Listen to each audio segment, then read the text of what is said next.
大家好，歡迎來到我的頻道，我是健身。今天是2026年6月5號星期五。那我們今天要來做開箱，只要是在網絡上買的東西，建議你開箱的時候一定要進行錄影。接下來我們進行開箱。那我買了3樣東西，這是塔散散熱膏，還有一個恩達兔的散熱器。接下來我們先看这個塔散。那我這一次買的是8個熱管的散熱器，因為我們現在有在做翻譯系統的使用，所以我會將我的塔散進行升級。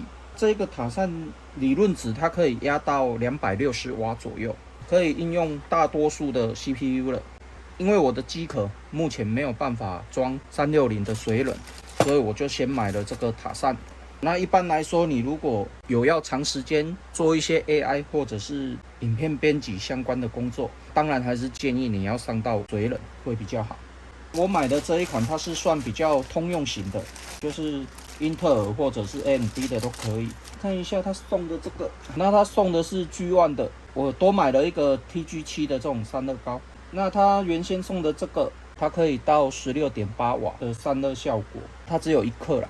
那這個等以後我們換上比較好的 CPU 的時候就可以用了。那我目前都是用這一種而已。那這一種它的差異就很大了，像這一個可以到16.8瓦，這一個是到15.8瓦，這一個只有1，所以差異還是蠻大的。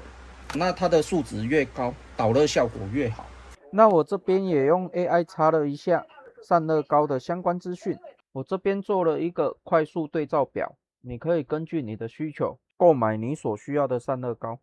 那我們看一下支架，這個是 AMD 的支架，然後這個是英特爾的支架，這個是2011 X79 X99， 就是那個華南金牌的那一種主機板，大部分都可以通用的啦。它這邊的面板是可以拿起來的，它是磁吸的。然後我是買最高階的，就是它可以顯示溫度的，大概就這樣子而已吧，就2個風扇，然後2個散熱鰭片。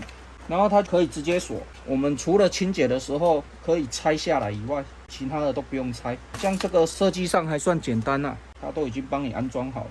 那要拆下來應該也不會困難，就是這個直接掰下來而已，蠻緊的呢。OK， 掰下來就可以拿下來了，大概就這樣子而已。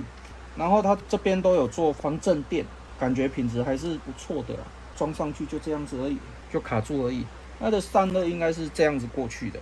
就是直接把風吹進去，然後直接排向機殼的後方。這是恩達兔的硬碟散熱器，它是雙層的啦，感覺品質也是不錯的。這個散熱器的扣具查了一下怎麼使用，我先稍微示範一下就好。你如果有要用了，你要記得把這些膠膜全部拆掉。接下來就是你如果是雙面顆粒的，那就是上下都貼這樣子，然後這樣子。接下來放下去，接下來正面 logo， 然後稍微比對一下距離，然後這個彈簧有凹槽的，我個人是朝下了，因為我剛才測試過，朝下會比較好安裝。然後它這邊有一個溝槽，你就直接把它推進去，推到這邊有一個溝槽，然後把它推進去，這樣子，然後最後確認一下位置 ，OK， 然後推進去，這樣子，然後另外一邊也是朝下，那這樣子就固定完成了。接下來就可以裝到你的主機板上了。這一塊主機板是我原先在用的那一塊，在使用的時候 CPU 燒掉了，後來又去收了一顆 i5-9400的。不過我現在換 AMD 的那一塊主機板，在使用還是 OK 的啦，所以這一塊就當成備用。那我們先把原先的散熱器拆掉。這邊有腳位，我們這一塊主機板它是115X腳位的，所以我們把它切換到115X這個位置，這邊也是115X，這樣就可以了。然後雙面膠把它拆掉，這邊示範了，所以就不拆了，這樣應該就可以了。放上去以後，放上這4個，放上4個塑膠塊以後，接下來要放上這2個。那要注意，它這邊有箭頭，箭頭要朝 CPU。這是英特爾的安裝說明書，這是 AMD 的安裝說明書。那我已經把它裝上去了。一開始我想說它可能會擋到我們的記憶體，還有擋到我們的恩達兔，因為這種小板的話，它太大的話，它可能都會擋住。那我嘗試裝了一下 ，OK， 沒問題，它不會擋住。感覺它的設計好像有比較偏一點，這個設計還蠻不錯的。要拆的話，也就是2個螺絲而已，這兩邊。這個對我常常在拆裝電腦的人來說，這樣的設計我覺得非常不錯。要拆裝這些東西，我們也不用把塔扇拆下來，因為我這一個要裝到我平常在用的那一台電腦上的，所以我這邊只是安裝示範而已。那接下來我們把這個裝回去，然後測試一下。我買的是有數位顯示的版本，所以我們直接插 USB 2.0 的。這個是5伏3 pin ARGB 在用的，所以這一條我們用不到。那我這邊都已經安裝完成了。你如果有 ARGB 的，應該還會有燈光。那我最主要是要測試塔扇有沒有什麼問題。那現在測試起來沒有問題，我就可以把它裝到我的主力機上。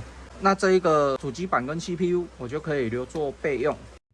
那要更換新的塔扇之前，我們先來看一下用原厂散熱器的溫度表現。在待機的情況下，溫度大概都在60多度左右。那我主力機目前還是用原廠的散熱器而已。接下來我們就把它換掉。那我們這邊先把硬碟原先的散热片換下來，換上新買的硬碟散熱片。那這樣子就組裝完成了。那我已經將新買的塔扇換上去了，也換上導熱係數比較好的散熱膏。那我也編輯了很長一段影片了。大概6分鐘左右，可以看一下目前的待機溫度可以降到45度了。這邊檢測出來也是40多度左右。我現在室內的房間溫度大概是31度左右，夏天嘛。那換完以後使用了1個晚上，我個人覺得這個溫度的表現是非常不錯的。接下來我這邊開啟了一個螢幕錄影的軟體，那我先進行壓制這一個影片，然後看溫度的表現如何。目前已經在壓制了，目前 CPU 的執行率只有40幾%而已，大部分還是用 GPU 啦。那因為我的影片還沒有編輯完，所以我們稍微看一下就好。那溫度還是可以控制在50度以內。最後就是我購買這3樣物品的價格。那我這一篇8熱管的 CPU、塔扇、開箱機安裝分享影片就分享到這邊為止。那如果你喜歡我的影片的話，敬請訂閱和分享，謝謝。